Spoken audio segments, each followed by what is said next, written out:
बिस्मिल्लाहिर्रहमानिर्रहीम।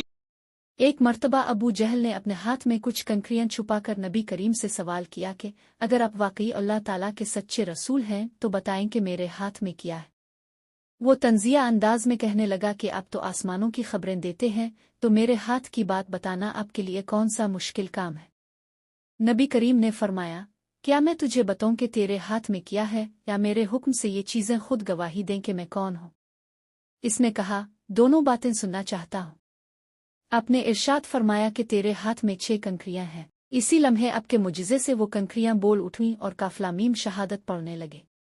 जब अबू जहल ने उन कंकरियों से काफलामीम शहादत सुना तो गुस्से में आकर उन्हें जमीन पर फेंक दिया।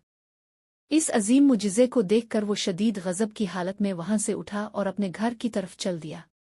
मौलाना रूम रहमतुल्लाह अलैहि फरमाते हैं कि इस पर खाक पड़े वो शख्स अंधा था, इसकी आंखें इब्लीस की तरह सिर्फ मिट्टी ही देख सकती थी। जैसे इब्लीस ने हज़रत आदम अलैहिस्सलाम को सिर्फ मिट्टी का पतला समझा और उनकी रुआ नबुव्वत से बेखबर रहा, वैसे ही अबू जहल भी रसूल अकरम की हकीकी शान को ना समझ सका।